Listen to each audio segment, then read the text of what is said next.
entrons dans le vif du sujet, le comportement, la relation qu'avait le prophète sallallahu alayhi wa sallam avec les non-musulmans. Il est clair et net que ce qui fait la particularité du prophète Mohammed sallallahu alayhi wa sallam, c'est qu'il est la miséricorde par excellence. Si tous les prophètes étaient miséricordieux, lui, il est la miséricorde.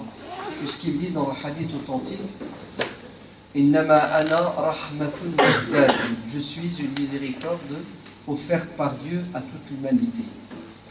Et Dieu le qualifie dans le Coran, Ra'oufun Rahim. Il est doux, miséricordieux avec les croyants. L'est-il avec les non-croyants? C'est la question que l'on se pose aujourd'hui.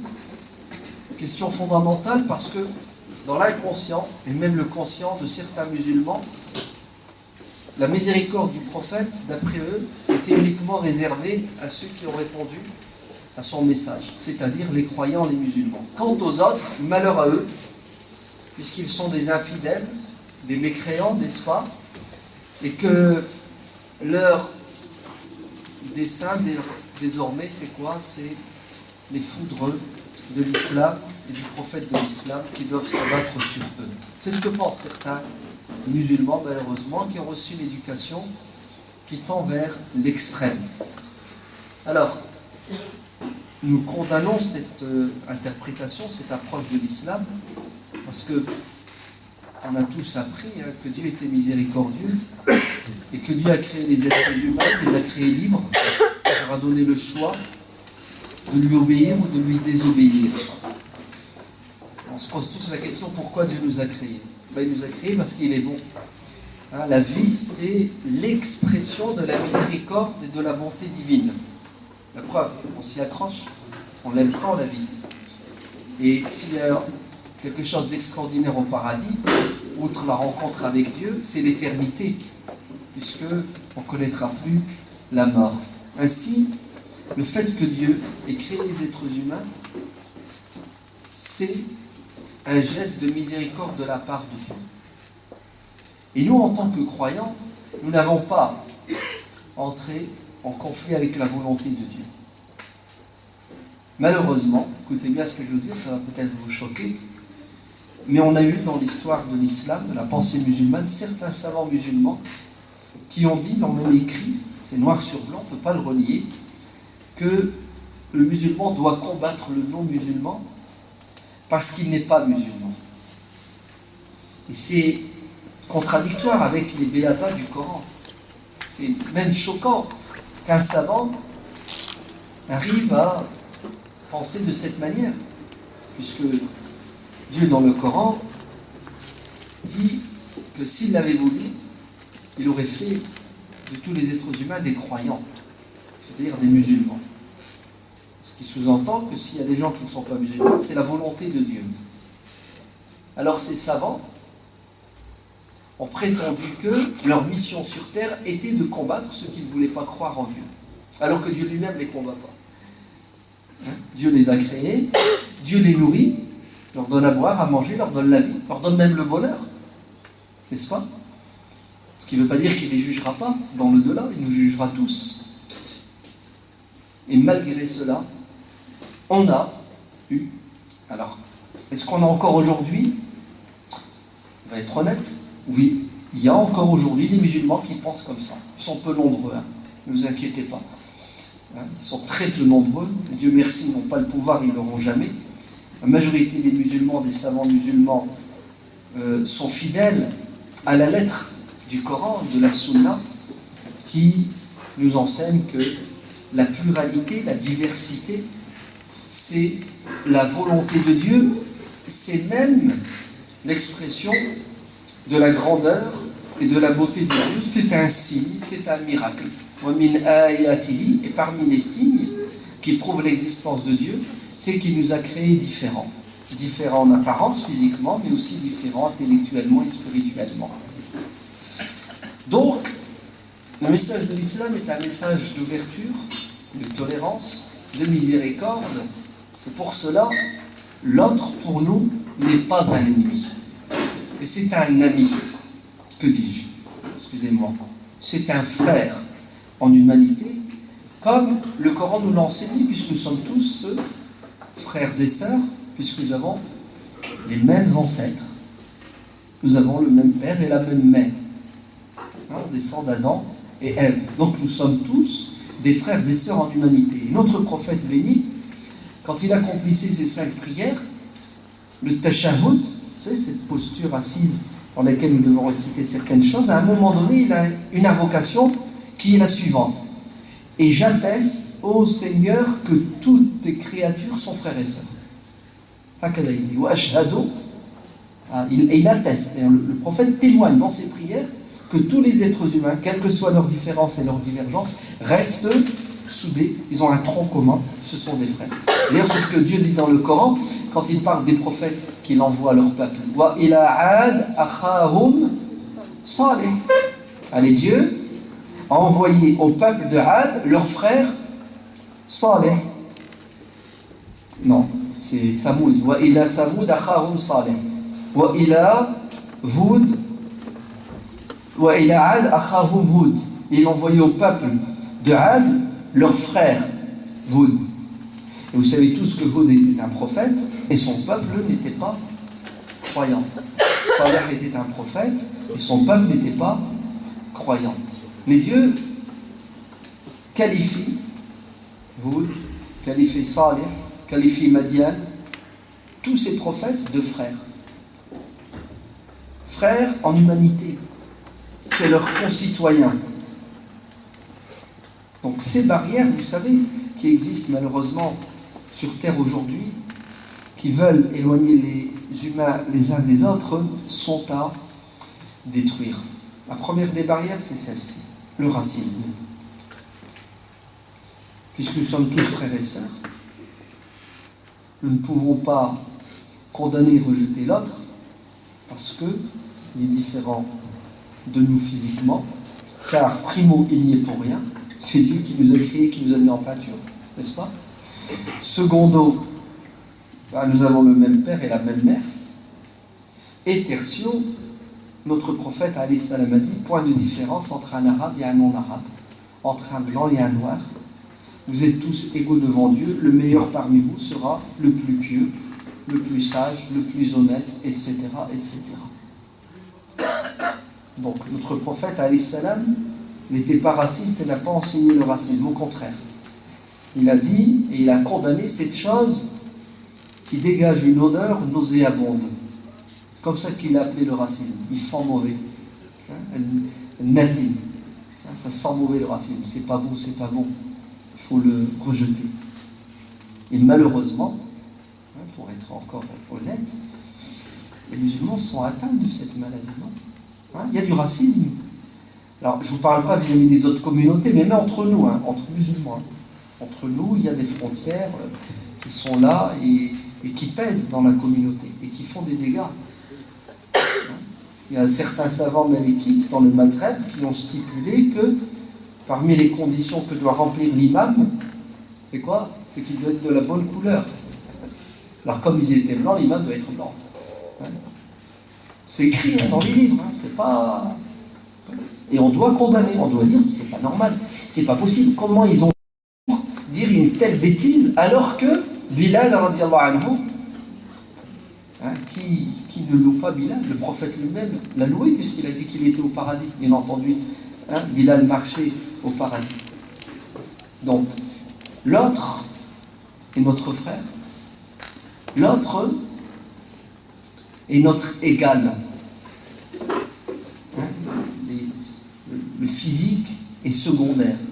D'ailleurs, vous n'aimez pas condamner et à juger quelqu'un parce qu'il est différent de vous physiquement, parce que si vous le dénigrez, en fait, vous attaquez à Dieu, puisque c'est Dieu qui l'a créé. C'est pour ça, quand Aïcha, radiallahu anha, c'est-à-dire une parole déplacée de Safia, qu'est-ce que le prophète alayhi salam va lui dire? Il va lui dire ce que tu viens de dire, cette parole, si elle se transformait en goutte d'eau et qu'elle se mélangeait avec l'eau des océans, l'eau qu'il y a sur terre, l'eau des océans changerait de couleur, d'odeur et de goût. tellement ta parole est écœurante. Pourquoi? Parce qu'elle a critiqué Hafsa, parce qu'elle était plus petite qu'elle, elle était physiquement plus imposante. Vous avez vu? C'est se moquer de Dieu, en fait, c'est remettre. Il y a un beau passage dans la Bible, d'après l'imam al-Ghazali. Un jour, le prophète Jésus, alayhi salam, était avec ses adeptes et il passe devant un cadavre de chien. Puis ils se mettent à quoi? Chacun apporter une critique négative. Hein. T'as vu comment il est laid, t'as vu sa couleur, t'as vu ses crocs, etc. Et Isa alayhi salam, à la fin, leur dit: vous êtes en train de dire du mal de la créature ou du créateur? Vous êtes en train de dire du mal de ce chien. Même ce qu'il n'y est pour rien. C'est Allah qui l'a créé comme ça. Donc indirectement, vous êtes en train de vous attaquer à Dieu et dire que Dieu a fait n'importe quoi. Non. Dieu, tout ce qu'il a fait, c'est bon, c'est beau et c'est juste. Vous entendez? Donc, pas de racisme, n'est-ce pas? Troisièmement, l'acceptation, sans condition, de la pluralité des religions, la pluralité des philosophies. On ne peut pas vivre avec l'autre si on pense détenir la vérité et que l'autre n'a pas de vérité. Certes, je pense être dans la vérité, mais il se peut que l'autre ait des bribes de vérité. Donc il faut relativiser. Pour cela, le Coran est très pointilleux sur ça.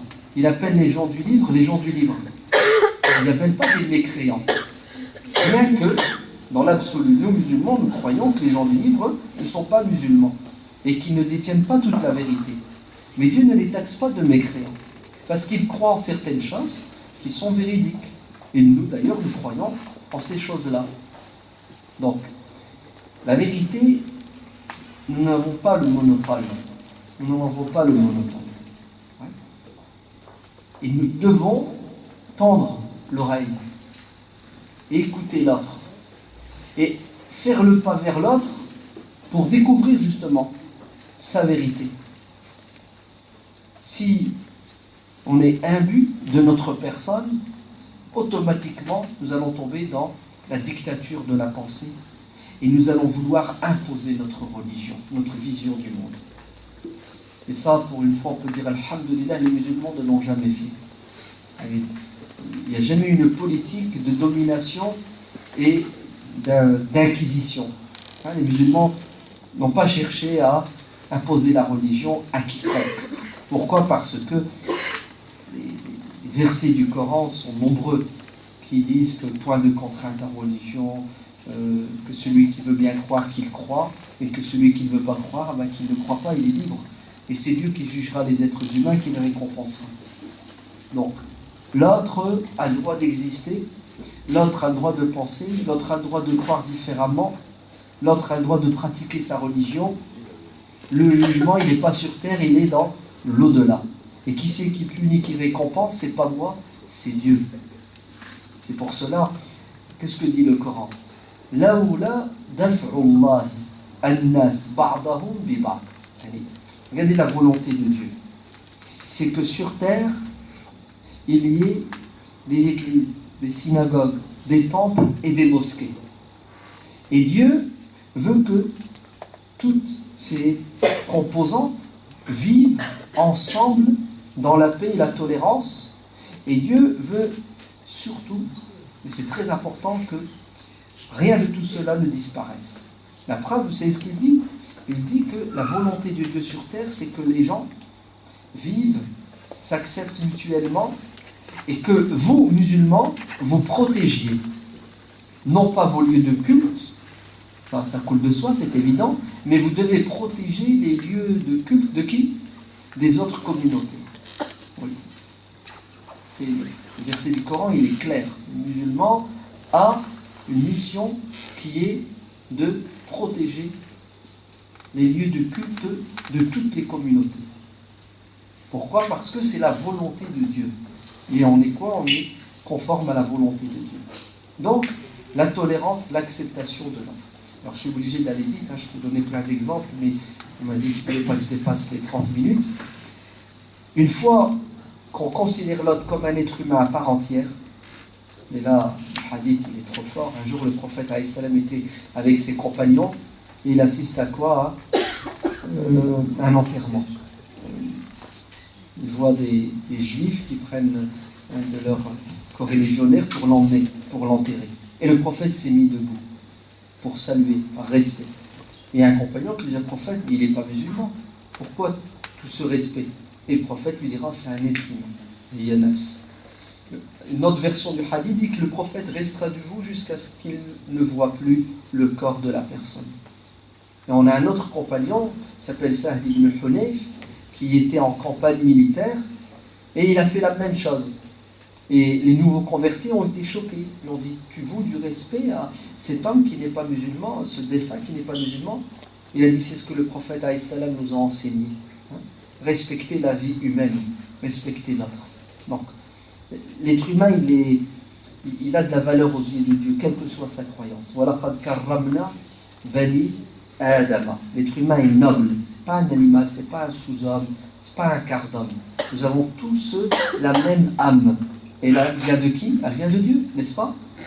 Et nous avons tous la même prédisposition à faire le bien et le mal. Nous n'avons pas le monopole du bien et l'autre le monopole du mal. Donc, ce qui doit nous animer, c'est la recherche de la vérité et l'esprit de solidarité. Je suis solidaire avec celui qui dit le bien et qui fait le bien, sans tenir compte de sa croyance. Donc le partenariat est-il possible en islam, oui ou non? Mais bien sûr qu'il est possible. Nous allons nous entraider dans la piété entre nous musulmans et dans le bien avec les non-musulmans et avec les musulmans. Pourquoi? Parce que c'est l'objectif de Dieu sur terre. C'est que les êtres humains aillent tous dans le même sens, qui est l'ita'arafu. Vous devez vous entreconnaître pour vous reconnaître, et ensuite vous devez vous faire du bien mutuellement. Vous devez vous faire le urf et le ma'rouf ensemble. Vous avez vu? Les frontières, vous devez les casser, les faire disparaître. Vous allez vers l'autre. Vous allez apprendre à le connaître. Et qu'est-ce que vous allez découvrir? Là, qu'il n'est pas si différent de vous. C'est un être humain comme vous, il a les mêmes aspirations. Il veut vivre le bonheur et le bien-être sur terre, comme vous d'ailleurs. Vous allez diverger sur certaines questions, mais vous serez d'accord sur la plupart des problématiques. Et là, qu'est-ce que vous allez faire une fois que vous reconnaissez la personne, son humanité? Vous allez ensemble travailler pour vous faire du bien mutuellement. C'est pour cela, après avoir la bonne pensée, nous allons passer aux actes. Il ne suffit pas de croire, il faut agir. Très bien. Quels sont les fondements qui doivent gérer nos relations avec les non-musulmans? Deux fondements fondamentaux. Vous savez lesquels? C'est ce que Dieu dit dans le Coran. لا ينهاكم الله عن الذين لم يقاتلوكم في الدين ولم يخرجوكم من دياركم أن تبروهم وتقسطوا إليهم. Surat Al-Mumtahana, verset 8. C'est-à-dire, Dieu nous dit qu'il y a deux types de non-musulmans. Des non-musulmans qui vous font la guerre et des non-musulmans qui ne vous agressent pas. D'accord? Très bien. Parlons d'abord de ceux qui nous combattent, qui nous font la guerre. On fait quoi avec quelqu'un qui nous agresse? D'ailleurs, qu'il soit musulman ou non-musulman. Vous savez, quelqu'un qui vous agresse, ça peut être un musulman ou un non-musulman. Est-ce que c'est possible que le musulman fasse la guerre à son frère musulman? Si, c'est possible. Mais il ne faut pas qu'on se fasse la guerre, mais malheureusement, ça arrive, oui ou non? D'accord. Même entre frères, on peut se faire la guerre, on peut se disputer. Très bien. Donc, ce musulman qui m'agresse, qui veut ma peau, qui veut mes biens, qui s'attaque à mon honneur, je fais quoi? Vous avez deux solutions. Soit vous le laissez faire, vous faites comme l'un des deux fils d'Adam, quand son frère a voulu le tuer, il lui a dit: si tu essaies d'attenter à ma vie, moi je ferai rien, je te laisse faire, tire en enfer, j'irai au paradis. Et il s'est laissé faire, il a été tué. Est-ce que tout le monde est capable de faire ça? Non. C'est une posture. Et si vous la choisissez, c'est à votre honneur. Mais sinon, la règle en islam, c'est quoi? C'est que celui qui se bat pour protéger sa personne et qui meurt, il est mort martyr. Celui qui se bat pour protéger ses biens et qui meurt, il est mort martyr. Et si tu te défends et en te défendant, tu ôtes la vie à l'autre, tu n'es pas, en islam, puni. Pourquoi? Parce que ça s'appelle de la légitime défense. Donc, vous voyez très bien qu'un musulman peut très bien prendre les armes contre son frère musulman pour se défendre, pour repousser. Dieu le dit dans le Coran, فَقَاتِلُوا الَّتِي تَبْغِي حَتَّى تَفِيَ إِلَى أَمْرِ اللَّهِ. Lorsque deux groupes de musulmans s'entre-déchirent, on doit intervenir pour essayer de les réconcilier. Et quand on a tout essayé, qu'on a donné raison à qui de droit, et que celui qui a tort ne veut pas entendre raison, le Coran nous impose de tenir avec ceux qui ont raison contre ceux qui ont tort, jusqu'à ce qu'on les soumette à la justice, jusqu'à ce qu'on les soumette au jugement. Donc vous voyez très bien, on peut prendre les armes et combattre des croyants. Pourquoi? Pour les remettre dans le chemin de Dieu.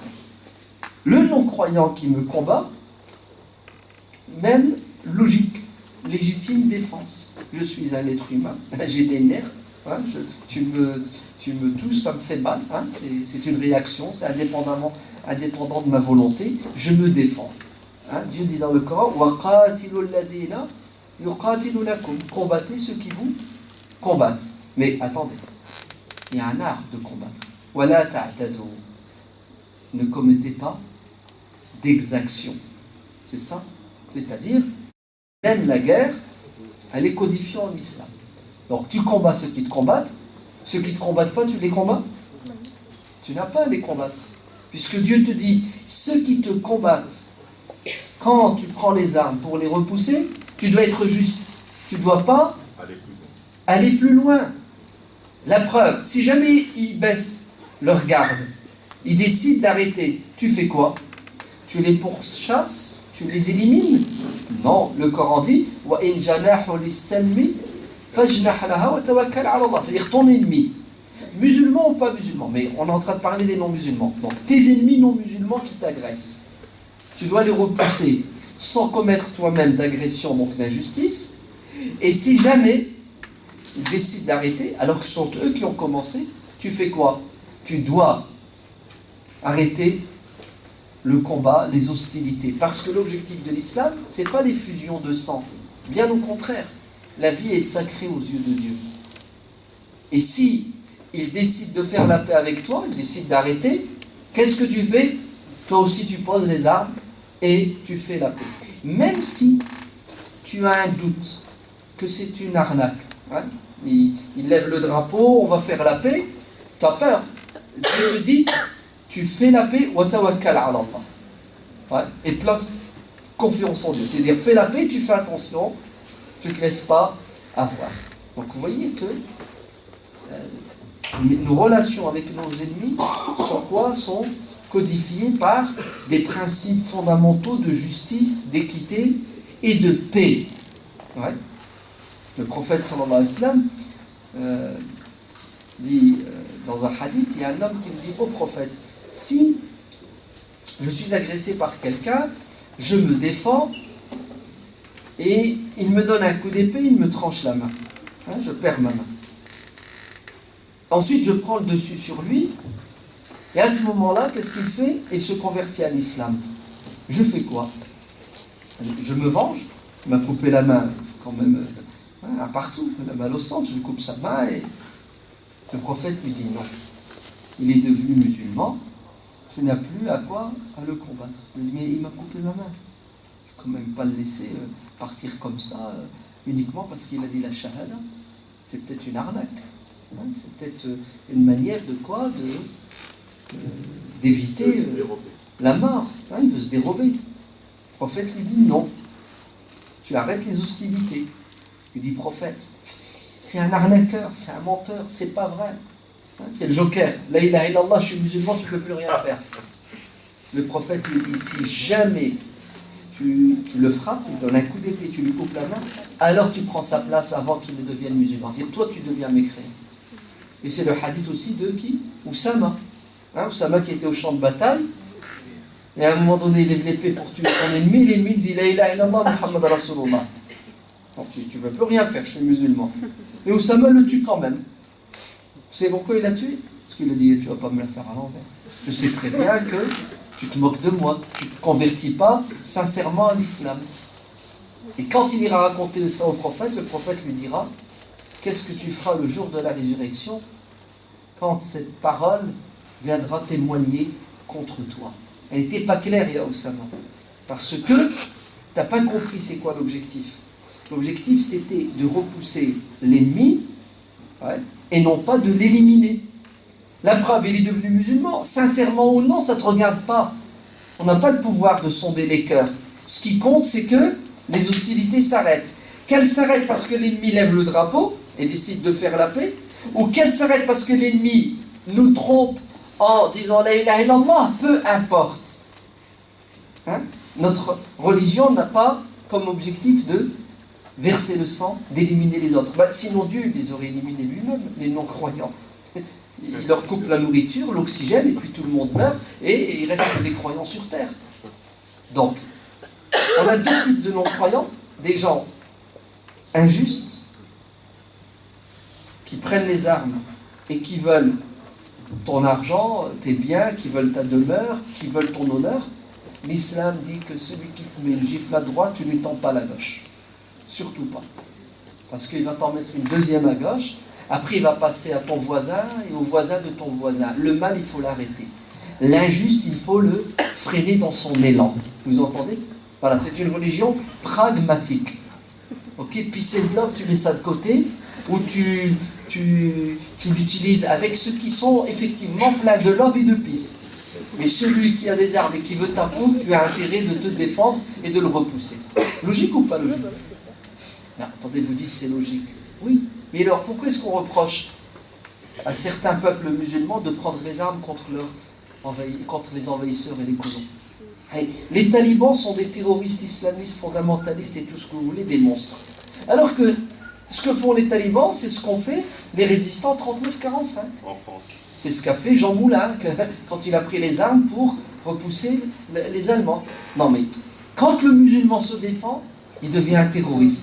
Et c'est exactement ce qu'a dit feu notre président François Mitterrand quand il était ministre de l'Intérieur. Il débarque en Algérie, ouais, et vous savez, son discours à l'aéroport, il dit, les terroristes, nous allons les déloger, les félagas. Vous savez, ces terroristes qui sont dans les montagnes, on va leur faire leur peau. Mais il n'y a pas honte, il vient de sortir de la guerre mondiale, d'accord? La deuxième, il a fait la peau aux Allemands, puisque c'était un résistant. Les terroristes d'aujourd'hui ont participé à la terreur qu'il a répandue en France contre les Allemands. Hein, okay. Et aujourd'hui, ces anciens combattants qui ont libéré la France sont devenus des terroristes parce qu'ils ont pris les armes contre lui, le colon. Vous êtes bien d'accord que la logique, on ne comprend plus rien. Écoutez, alhamdulillah, nous, vous savez, la notion de justice, la notion d'égalité, la notion de fraternité humaine ne sont pas, écoutez bien, le fruit de notre pensée. Mais ces notions philosophiques sont l'expression de notre foi. C'est pas la même chose. Parce que nous, on ne peut pas changer. C'est la foi. Tu crois plus comme comme cela. Et tu n'appliques pas, tu n'es plus musulman. On ne change pas, on reste toujours les mêmes. Parce que c'est Dieu qui l'a dit, c'est son prophète. C'est sacré. Ouais. Donc, l'ennemi, il y a une manière de se comporter avec lui. Ouais. L'ennemi, on repousse le mal par le mal. À contre-cœur, hein.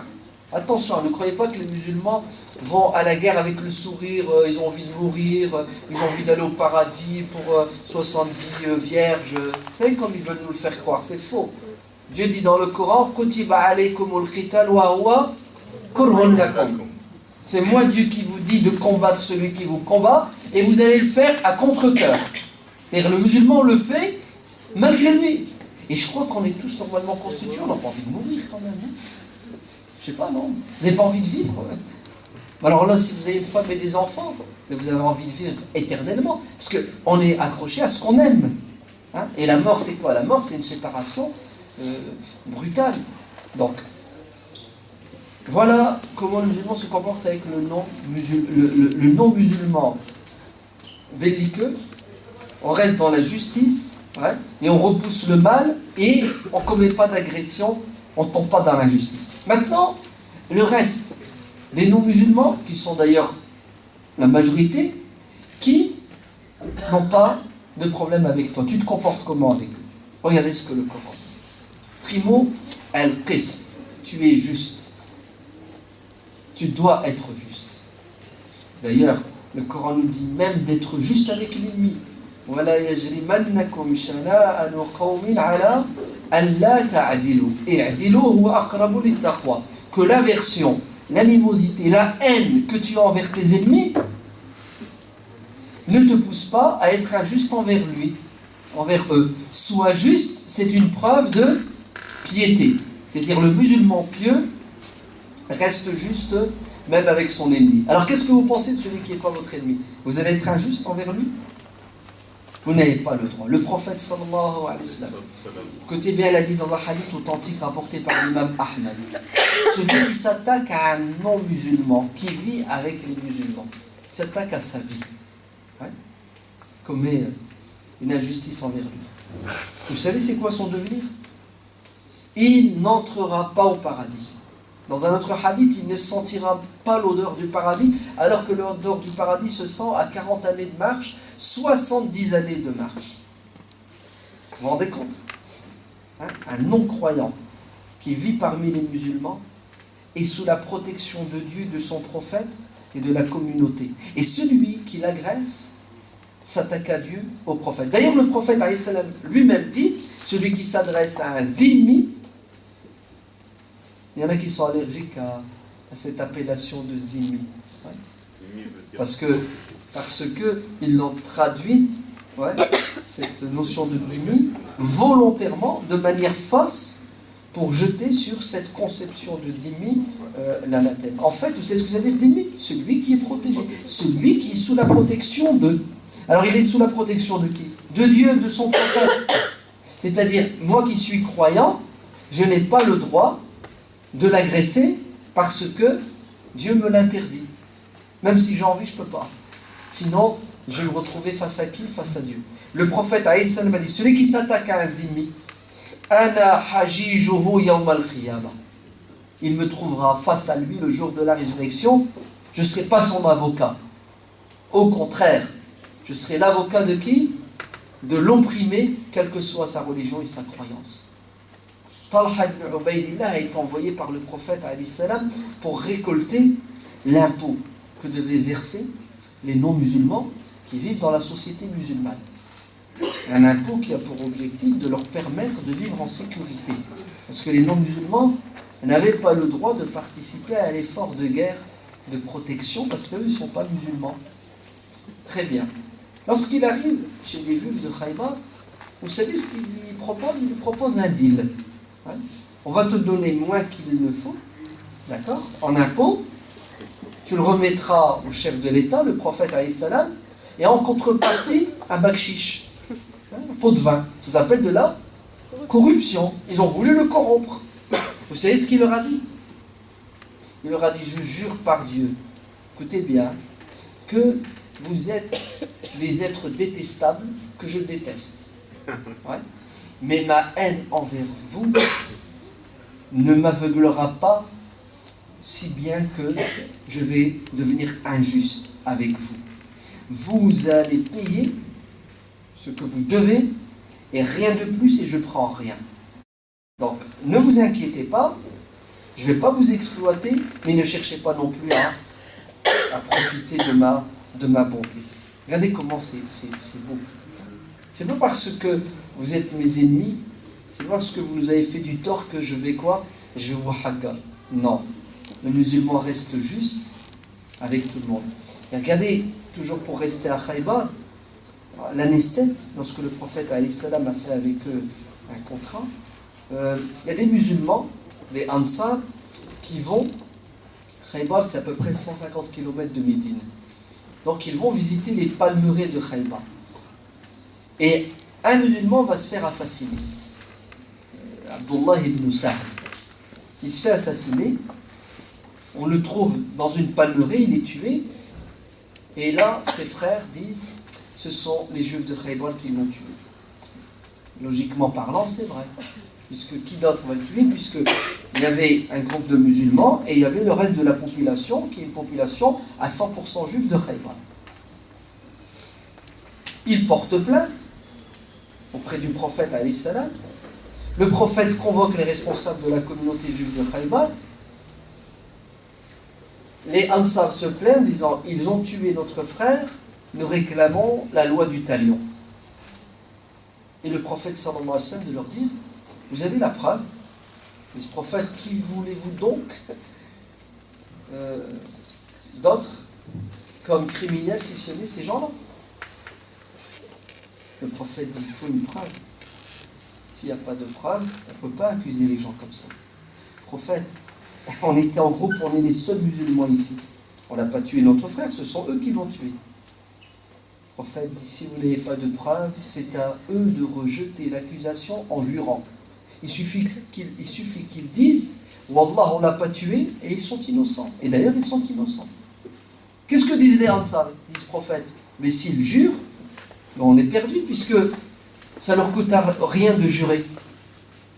Notre frère va être enterré dans l'impunité totale. Alors, est-ce que le prophète alayhi salam va pencher du côté de ses fidèles, de ses ansar, leur dire: oui, on va... Non, c'est ce qu'il fait. Il dit: nous n'avons pas de preuves, vous n'avez pas de preuves. Ils vont jurer qu'ils ne sont pas responsables de ce crime. On rentre chez nous. Et là, les ansar le prennent mal. Et le prophète alayhi salam, pour calmer la situation, c'est ce qu'il fait. Il dit: c'est moi qui prends en charge la compensation, c'est-à-dire le prix du sang. Et l'État musulman va verser à la famille du défunt la somme de 100 chameaux, l'équivalent de 100 chameaux. Pourquoi? Pour étouffer cette affaire. Tout ça parce que le prophète alayhi salam ne veut pas qu'une injustice soit commise à l'égard de qui? À l'égard d'un non-musulman qui est sous la protection de la communauté musulmane. Et d'ailleurs, lisez la sourate Les Femmes, verset 105 jusqu'au verset 111, et vous allez être épaté par l'histoire de cet homme qui s'appelle Bashir ibn Ubayriq. On est à Médine. Un musulman, hypocrite, Qatada, va entrer et voler de la nourriture et la cotte de maille d'un de ses voisins juifs. D'un de ses voisins musulmans. Et qu'est-ce qu'il va faire? Il va accuser le juif d'avoir volé. Et le juif est pris la main dans le sac. Vous savez pourquoi? Parce qu'il a pris le blé et la cotte de maille, il est allé les déposer dans la maison du juif. Je vous résume l'histoire. Et il se retrouve au tribunal. Et toutes les preuves sont contre le citoyen juif. Et le musulman réclame son droit. Alors le prophète alayhi salam, c'est un être humain, comme vous et moi. Il a en face de lui des protagonistes, il cherche les preuves, et les preuves ne sont pas en faveur du juif, mais au contraire, elles l'incriminent.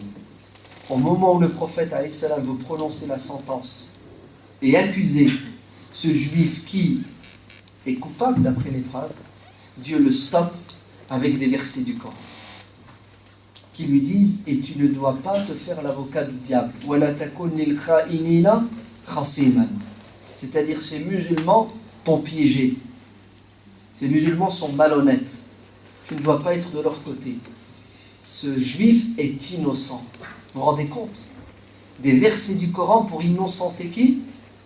Un citoyen non musulman qui a failli être condamné par erreur par le messager de Dieu. Et jusqu'à aujourd'hui, ces versets-là, nous les récitons dans nos prières. Et ça sera comme ça jusqu'à la fin des temps.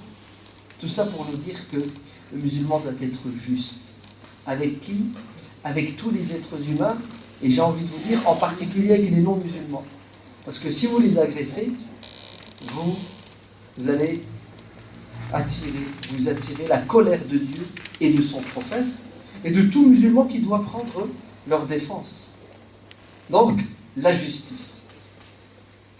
Deuxièmement, une fois qu'on est juste, et la justice c'est quoi? C'est ne pas faire de mal aux autres et ne pas accepter que l'autre subisse un mal. Il faut témoigner, vous entendez? Même contre votre père, s'il a été injuste envers son voisin qui n'est pas musulman. Dire oui, mais je vais être en conflit avec mon père. Oui, il vaut mieux que vous soyez en conflit avec votre père qu'avec votre Seigneur. C'est ce que le Coran dit. Nous devons témoigner même contre nos proches. Pour défendre qui? Pour défendre celui qui a raison, contre celui qui a tort. Donc, être juste, ne pas accepter l'injustice, condamner l'injustice, mais ce n'est pas suffisant. Le Coran nous enseigne une autre notion qui est el-bir, la bonté. Nous devons être bons, généreux. El-ihsan, excellent. Avec qui? Avec le non-musulman qui ne le combat pas. Et subhanallah, c'est le même terme que Dieu utilise quand il parle des parents. Coupure d'électricité. Vous avez dit que vous viviez en enfer.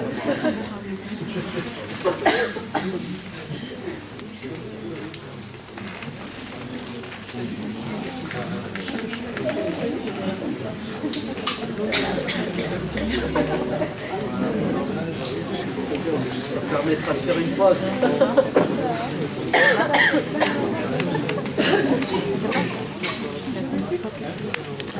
C'est revenu. Donc, être bon. C'est quoi être bon? Ben, c'est faire le bien. C'est quoi faire le bien? Regardez ce que le Coran dit. وَقُولُوا لِلنَّاسِ حُسْنًا. Dites le bien aux gens.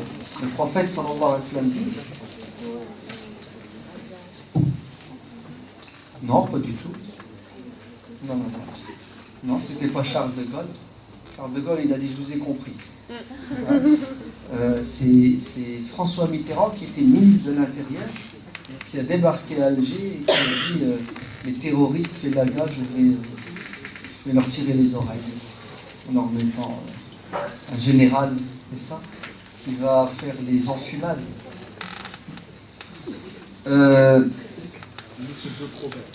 J'étais où? Oui, le prophète a dit saluez les gens que vous connaissez et ceux que vous ne connaissez pas. Et la salutation musulmane exprime la paix. Assalamu alaikum, oui ou non? Et le prophète, quand il croisait des juifs et des chrétiens, il leur disait assalamu alaikum. Alors certains vont dire mais non, le prophète a dit ne les saluez pas les premiers. C'est ça? La tabda'uhum bis salam. En fait, on a un gros problème avec l'approche et la compréhension des textes. On les prend de manière comme ça, séparée. On n'arrive pas à avoir une idée cousue. C'est très décousu. Non, le prophète, salam, quand il a dit ne les saluez pas les premiers, il parle de qui? Il parle des juifs d'une tribu qui lui ont déclaré la guerre en rompant le pacte qu'il a fait avec eux. Et il dit à ses compagnons, prenez vos montures, nous allons aller chez les Banu Nadir, si ma mémoire est bonne, et ne les saluez pas les premiers. Pourquoi? Parce que ce sont nos ennemis désormais, ce ne sont plus nos amis. Et effectivement, à un moment donné, la communauté juive de Médine, malheureusement, au lieu de respecter la constitution médinoise que le prophète a fait avec eux, qu'est-ce qu'ils vont faire? Ils vont entrer dans les hostilités. Et l'hostilité va commencer par, justement, des propos déplacés. Quand il croisait le prophète, au lieu de lui dire que la paix soit sur toi, il lui souhaitait la mort et la malédiction. Et en arabe, la paix c'est salam, et le malheur c'est sam. C'est juste une lettre. Donc, il le croisait, il lui dit salam alaikum. Si tu ne fais pas attention, tu crois qu'il t'a dit salam alaikum. Et un jour, le prophète était avec son épouse Aïcha. Et Aïcha, elle a capté l'arnaque. Qu'est-ce qu'elle a dit? Elle a dit soyez maudits. Elle les a insultés. Et le prophète s'est tourné vers elle et dit Aïcha, qu'est-ce que t'as? Quelle mouche t'as piqué? Je t'ai pas éduqué comme ça à répondre à. Elle dit prophète, mais tu les as pas entendus? T'as pas entendu ce qu'ils ont dit? Il dit, si, j'ai très bien entendu, j'ai tout compris. Mais n'as-tu pas vu comment je leur ai répondu? Ils m'ont dit que la mort soit sur toi. Je leur ai dit, wa alaykum. À vous de même. Si vous m'avez souhaité la paix, à vous de même la paix. Si vous me souhaitez le malheur, je vous renvoie l'ascenseur. On n'a pas besoin de quoi? Donc, quand le prophète alayhi salam dit ne les saluez pas les premiers, il parle de qui? Il parle de ces personnes qui nous arnaquaient en utilisant une formule maléfique, alors que nous, notre formule, elle est magnifique. Vous vous rendez compte? Assalamu alaikum, que la paix soit sur vous.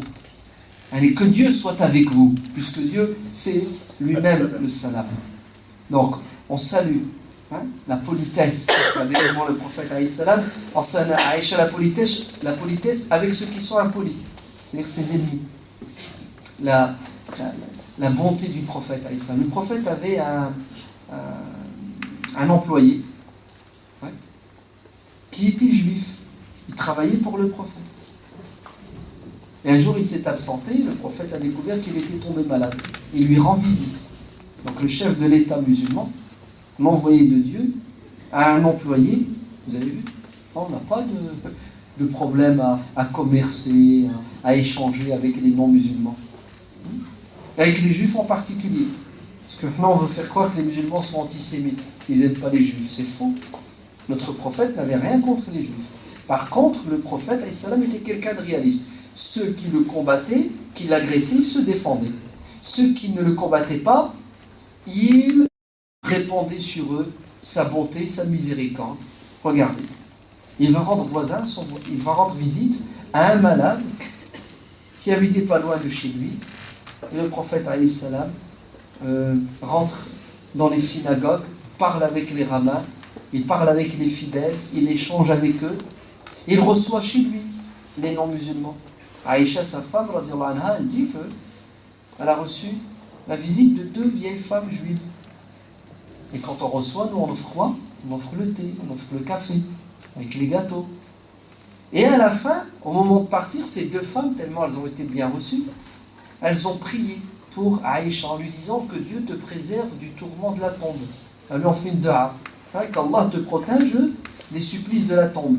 Aïcha lui dit, qu'est-ce que vous dites? Il n'y a pas de supplice dans la tombe, les supplices c'est dans l'enfer. Et ces 2 vieilles femmes lui disent, non. Nous, dans notre croyance et notre religion, on nous a enseigné qu'il y avait des supplices dans la tombe. Aïcha dit, c'est n'importe quoi. Bref, le soir, le prophète rentre et Aïcha lui exprime son étonnement. Elles m'ont fait des invocations, je dis que c'était faux. Et le prophète alayhi salam dit à Aïcha, elles ont raison. Jibril m'a annoncé qu'il y avait un supplice dans la tombe. Donc vous voyez que le prophète alayhi salam, il n'était pas fermé. Il accueille des gens chez lui, il leur donne à boire, il leur donne à manger. Il ne dit pas à sa femme, tu n'as pas le droit de traîner avec des non-musulmans, on ne sait jamais, elles vont t'influencer. La preuve, elles l'ont bien influencé, puisqu'on lui a appris une vérité religieuse qu'elle ne connaissait pas. Le prophète sallallahu alayhi wa sallam était généreux. Abu Sufyan est venu le voir en le suppliant. Abu Sufyan, c'est son ennemi, c'est le chef de la coalition islamophobe de l'Arabie de l'époque. Il vient voir le prophète et le supplie en lui disant, sauve ton peuple, les Arabes de la Mecque, parce qu'ils connaissent un moment de disette. Il n'y a plus rien à boire, plus rien à manger. Si tu les laisses, ils vont tous mourir. Si c'était moi, tant mieux. Tant mieux qu'ils meurent, ce sont mes ennemis. Ça fait 20 ans qu'ils me combattent. Alors est-ce que le prophète alayhi salam a réagi de cette manière? C'est ce qu'il va faire. Il va leur envoyer de la nourriture, il va leur envoyer de l'argent.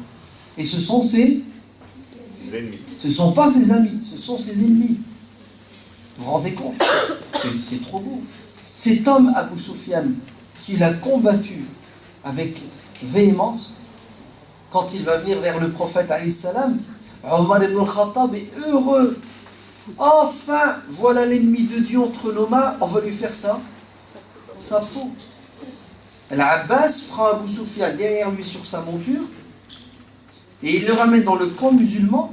On a 10 000 soldats au moment de la prise de la Mecque. Et quand Omar le voit, il dit, Dieu t'a ramené, t'es tombé vraiment là où il faut. Et vous savez ce que fait l'Abbas? Il accélère, il fait courir sa monture pour arriver avant Omar ibn al-Khattab dans la tente du prophète.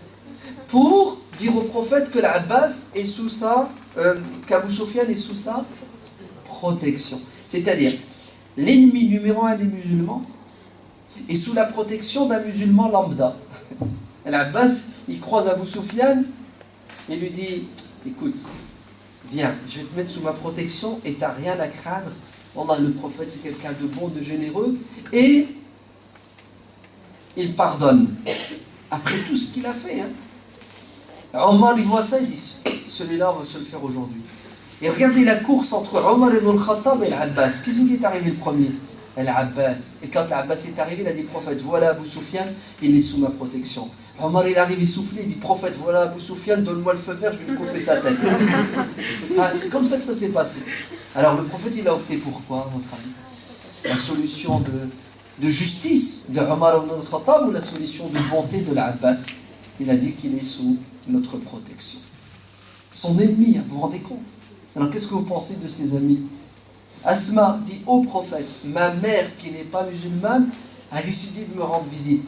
Puis-je l'accueillir chez moi? Dois-je? Ai-je la possibilité de la recevoir? De lui donner, de l'aider? Qu'est-ce que le prophète Aïssa me dit? Il dit, c'est une mécréante, une polythéiste, tu l'envoies balader? Non, c'est ce qu'il m'a dit. Accueille ta mère et sois généreuse avec elle. Pourquoi? Parce que c'est ça l'objectif de l'islam. C'est el-birru wal-qistu, la justice et la bonté. Avec qui? Avec tous les êtres humains. Et le musulman n'est pas quelqu'un qui a pour objectif d'agresser les autres, de les condamner, de les repousser. Au contraire. Pour tout vous dire,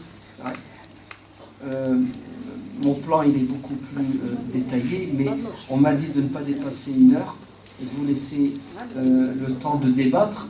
Mais il est où? Le livre de tout à l'heure?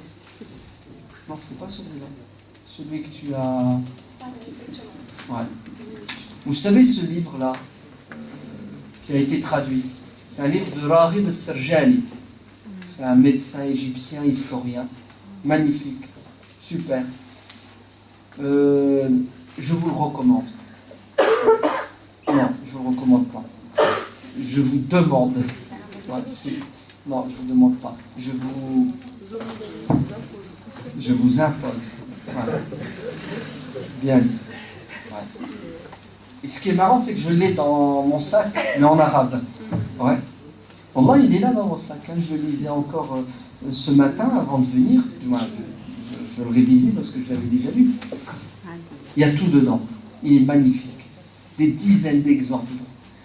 Mais vous allez être émerveillés devant la grandeur d'âme de notre prophète, devant la beauté de notre religion. Allah ibal fikum. Non, vous savez ce qu'il faudrait faire? Il faudrait l'acheter, le lire, et il faudrait en acheter un deuxième et l'offrir. Ouais. Pour Allah. Et si jamais il y a parmi vous un ensemble de musulmans soucieux des relations avec les non-musulmans, si vous pouvez l'éditer, si vous pouvez l'éditer.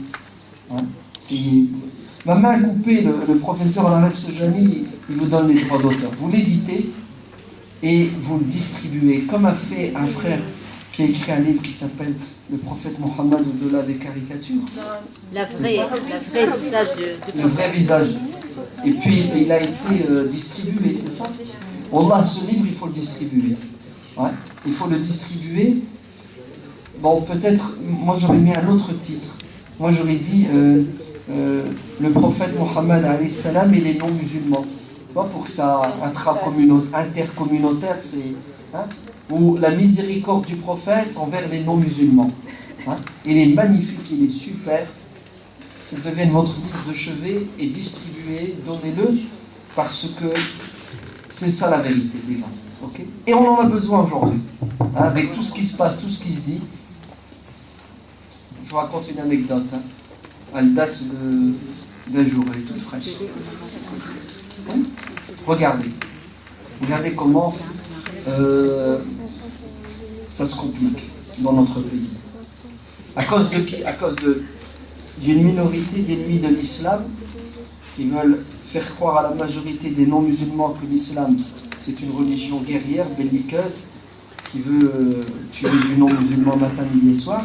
Et à cause de certains musulmans, ils sont une minorité qui pensent ça et qui font tout pour véhiculer cette approche fausse de l'islam.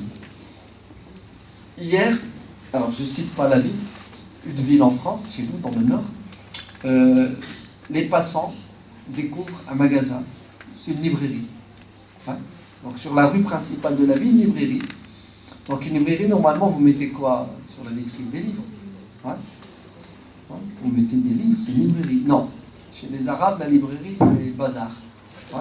Donc tu as des livres, tu as des foulards, tu as des parfums, tu as des tapis, tu as de l'encens, bref, tout ce qui bouge. Okay, ouais, tout ce qui peut ramener de l'argent. Mais le pire, c'est pas ça. C'est que le mec, qu'est-ce qu'il a mis à la une de sa vitrine? Il a mis des burkas. C'est ce que c'est une burqa? D'accord? Donc il t'a mis des burkas, donc vous voyez le style, hein. C'est pas la mode en ce moment, non? D'accord? Le standard de la mairie explose. Tous les passants téléphonent à la mairie. Réagissez, dépêchez-vous. On est envahi. Il y a un truc. Non mais sérieux, parce que nous, la mairie nous a appelés. Hein. Nous dit qu'est-ce qui se passe? C'est qui? Je dis écoutez, je ne suis pas flic. Demandez aux flics. En plus, c'est vous qui lui avez donné l'autorisation d'ouvrir. Mais c'est devenu la tasse de thé du Front National dans notre coin, qui a déjà fait 30% hein, aux élections législatives l'année dernière. 30%. Ils se frottent les mains, les ennemis de l'islam. Alors, j'ai pas vu la presse aujourd'hui, mais ma main coupée, ça a encore dû faire... quoique, non, on a quand même des journalistes censés dans cette ville. Mais la catastrophe. On dirait que, Allah, il y a des musulmans, leur objectif, c'est de faire fuir les gens. C'est de faire peur aux gens. C'est d'éloigner les gens de l'islam. C'est de les agresser, tout simplement. Les agresser psychologiquement, spirituellement, philosophiquement, avec des artifices, avec, allez, admettons, j'ai bien dit admettons, hein, ok, qu'effectivement le niqab existe, et effectivement pour certains savants il existe. Pourquoi? Pourquoi tu provoques, pourquoi tu chatouilles le diable?